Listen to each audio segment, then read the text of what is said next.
द्वारकाधीश के मंदिर में मीरा बैठी हुई थी।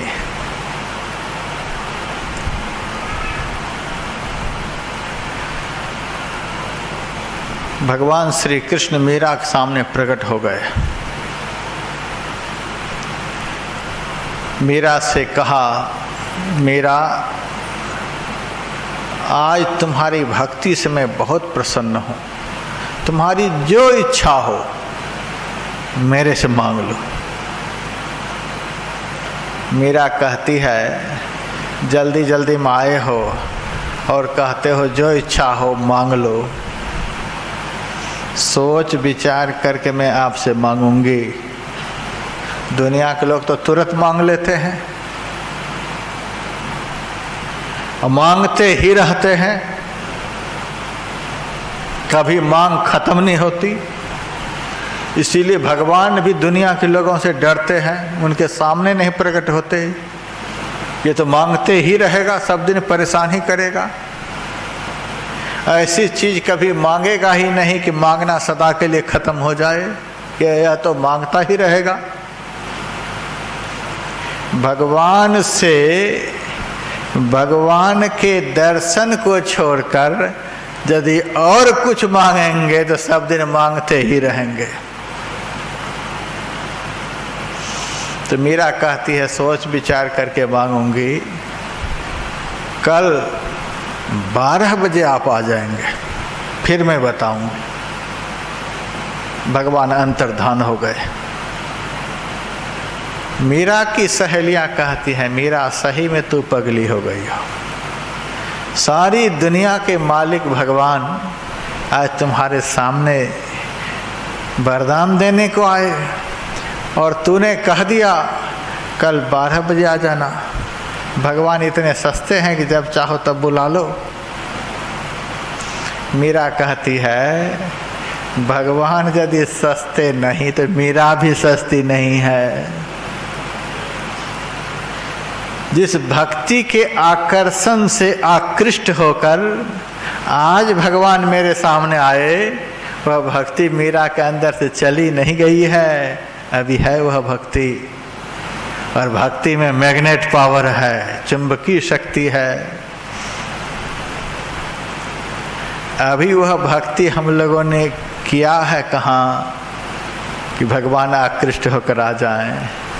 अभी तो बाहर बाहर बाहर बाहर की भक्ति, हाथ से भक्ति कर रहे हैं, पैर से भक्ति कर रहे हैं, आँख से भक्ति, कान से भक्ति। अभी मन से भक्ति हुई है कहाँ कि भगवान आ जाएंगे।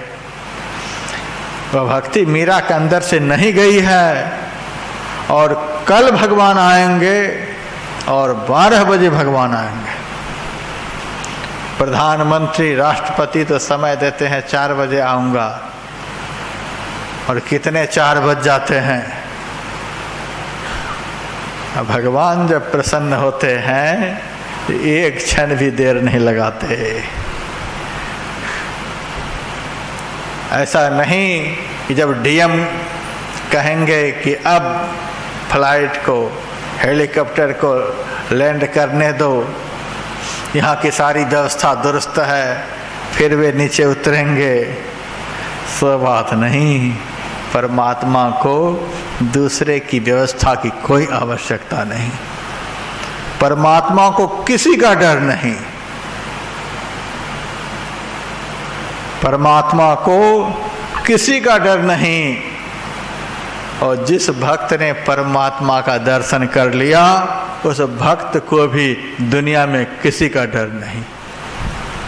उसको बॉडीगार्ड रखने की कोई जरूरत नहीं, उसको अंग रक्षक रखने की कोई जरूरत नहीं। अंग रक्षक वह रखता है, बॉडीगार्ड वह रखता है जिसको उस परमात्मा की शक्ति का कोई भरोसा नहीं है, जिसको परमात्मा की सत्ता का कोई भरोसा नहीं, जिनको भगवान के भजन का कोई भरोसा नहीं। वह दूसरा सहारा ढूंढता है। सच्चा भक्त वे होते हैं जिनके अंग रक्षक स्वयं भगवान होते हैं। प्रहलाद जी के पास कौन अंग रक्षक था? हिरण्यकश्यप ऐसा दुर्दांत दैत्य उसका बाल नहीं बांका कर सका। ध्रुव के पास कौन अंगरक्षक था? 5 साल की उम्र में घनघोर जंगल में चले गए, उसका कोई बाल नहीं बांका कर सका। जगतगुरु शंकराचार्य के साथ में कौन अंगरक्षक था? 4 बार संपूर्ण पृथ्वी पर पैदल उन्होंने भ्रमण किया। इसी तरह के बहुत बड़े बड़े संत हुए जिस समय मुगलों का शासन था, कौन उनके साथ में अंगरक्षक था? किसी से डरा नहीं, किसी से भयभीत नहीं हुआ, क्योंकि भगवान जो होते हैं पूर्ण शक्तिमान होते हैं, उनको किसी का भय नहीं। और ऐसे भगवान का जिन्होंने दर्शन कर लिया, उस भक्त को भी दुनिया में किसी का भय नहीं। लेकिन संसार के धर्मांध लोगों को कौन समझाए? संसार के अंधविश्वासी लोगों को कौन समझाए कि संत किसको कहते हैं, सच्चा भक्त किसको कहते हैं, सच्चे महापुरुष किसको कहते हैं? संसार के लोगों को समझाना बहुत मुश्किल है। इस भारतीय संस्कृति में ऐसे ऐसे महापुरुष हुए कि सारी सृष्टि जिनके विरोध में, फिर भी वो किसी से भयभीत नहीं हुआ। संत इब्राहिम अपने भक्त के साथ कहीं जा रहे थे, नमाज अदा करने का समय हुआ। उन्होंने अपने भक्त से कहा, बैठो, नमाज अदा का समय हो गया, नमाज अदा करते हैं। इब्राहिम नमाज अदा करते करते, ये तो सच्चे फकीर थे, खुदा के दीदार में लीन हो गए। उस वक्त एक सिंह दहाड़ मारता हुआ वहां आया। साथ में जो भक्त था वह तो डर के मारे पेड़ पर चढ़ गया। इब्राहिम तो ध्यान में मस्त हैं। शेर आया, चारों तरफ घूम करके शरीर को सूंघ करके, साधारण भक्त तो थे नहीं, उनकी सूरत ऊपर चढ़ गई थी, शरीर में चेतना रह नहीं गई थी, प्राण का ऊर्ध्वगमन हो गया था, मृतवत शरीर हो गया था, भगवान के भजन में डूब गए थे। मुर्दा समझकर शेर चला गया। कुछ देर के बाद उनका ध्यान टूटा, आंखें खुली। सेवक जो पेड़ पर चढ़ गया था बगल में आया, कहा अब चलो। दोनों चले। थोड़ी दूर आगे बढ़ते हैं, एक मच्छर आकर इब्राहिम की नाक पर बैठ गया। मच्छर जैसे बैठता है, इब्राहिम बहुत जोर से चीख लगाए। सेवक कहता है, महाराज आप तो बड़े गजब हो, जब आप नमाज अदा कर रहे थे उस वक्त दहाड़ मारता हुआ शेर आया, चारों तरफ घूमकर सूंघ कर चला गया, आप हिले तक नहीं, और इस वक्त एक मच्छर नाक पर बैठा है तो इस कदर चीख मार रहे हो, क्या बात है? इब्राहिम ने कहा, जब मैं भजन पर था तो उस समय खुदा के साथ में था। खुदा के साथ में होने पर काल का भी डर नहीं होता, ये शेर क्या कर लेगा। और इस वक्त तुम्हारे जैसे नाचीज के साथ में हूँ, इसीलिए मच्छर का भी डर लग रहा है। जो भजन छोड़कर पेड़ पर चढ़ जाए, भगवान पर भरोसा नहीं, इसीलिए तो पेड़ पर चढ़ गया। तुम्हारे जैसे नाचीज अंधविश्वासी के साथ रहने के कारण आज मुझे मच्छर का भी डर लगता है, लेकिन खुदा का दीदार हो जाए तो काल का भी डर नहीं होता है, स्वप्न में भी डर नहीं लगेगा। भजन का बल बढ़ता जाएगा, निर्भयता बढ़ती जाएगी।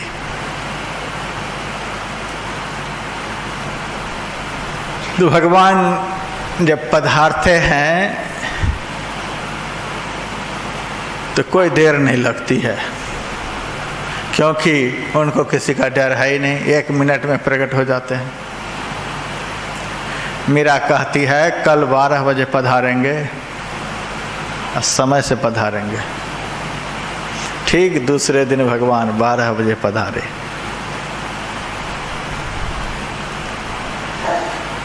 अब मीरा से कहते हैं अब तो बताओ क्या चाहती हो। मीरा कहती है हे प्रभु,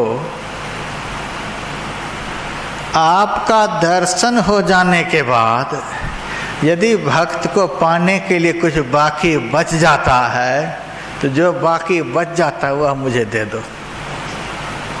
आपका दर्शन होने के बाद यदि कुछ बाकी बचता है तो वह मुझे दे दो। भगवान एक ही बार में चुप हो गए। भगवान ही एक ऐसी चीज है, भगवान ही एक ऐसा पदार्थ है जिसकी प्राप्ति हो जाने पर भक्त को पाने के लिए कुछ भी बाकी नहीं बचता है। एक ही बार में सब कुछ प्राप्त हो जाता है, कोई इच्छा नहीं रह जाती है। सपने हूँ नहीं दुख द्वैत दर्शन बात कोटि को कहे, स्वप्न में भी दुख का दर्शन नहीं। एक ही बार में सब कुछ प्राप्त हो जाता है। जैसे समुद्र में स्नान कर लेने पर दुनिया के समस्त जलाशयों में स्नान करने का फल एक बार में प्राप्त हो जाता, क्योंकि समुद्र के अंदर समस्त जलाशयों का जल होता है। उसी तरह से परमात्मा का दर्शन हो जाने पर कोई सुख पाने के लिए बाकी नहीं बचता, क्योंकि सारे सुखों के भंडार परमात्मा होते हैं। एक बार दर्शन हो जाए। मीरा कहती आपका दर्शन हो जाने के बाद यदि भक्त को कुछ पाने के लिए बाकी बचता हो तो आप मुझे दे दीजिए। भगवान ने कहा कुछ नहीं बचता है, तो फिर मांगने के लिए क्या कह रहे हो। भगवान ने कहा जब तू बुलाई हो फिर तो कुछ मांगना ही पड़ेगा। यह बात कल कह देती, मुझे दोबारा नहीं आना पड़ता। कल क्यों नहीं बताई। जब बुलाई हो तो मांगना पड़ेगा। मीरा कहती है बिना दिए नहीं जाओगे। नहीं, अब तो मांगना ही पड़ेगा। ठीक है, मांगती हूँ। आज तक जितने भक्त दुनिया में हुए आपका दर्शन किया और आप में लीन हो गए। उनकी आत्मा आप में लीन हो गई, लेकिन शरीर यहीं रह गया। सारे भक्तों के शरीर यहीं रह गए, उनकी आत्मा परमात्मा में लीन हो गई। मैं उस इतिहास को बदल देना चाहती हूँ। आपका मुझे दर्शन हुआ, अब मैं चाहती हूँ कि शरीर सहित मैं आप में लीन हो जाऊं, मेरा शरीर भी आप में लीन हो जाए। उसी समय भगवान की छाती फट गई है, शरीर समेत मीरा उसमें समा गई। सारी की थोड़ी सी फुनगी बची रही ताकि दुनिया को पता चले कि मीरा इसी में समा गई है। इसको कहते हैं भजन, इसको कहते हैं भजन। कि भक्त चाहे तो आत्मा से लीन हो जाए, चाहे तो शरीर समेत उसमें लीन हो जाए। भजन ऐसा हो, इस भजन से सुख मिलता है, इस भजन से आनंद मिलता है, इस भजन से शांति मिलती है। चिमटे डुग्गी सारे जीवन बजाते रहो, फिर कहो महाराज सुख कहाँ मिला, आनंद कहाँ मिला। तो बहुत सारे महात्मा कह देंगे कि काम चल जाएगा इससे भी, लेकिन व्यासानंद कभी कहने वाला नहीं। समाज को धोखा में डालने वाला उपदेश यहाँ से नहीं हो सकता।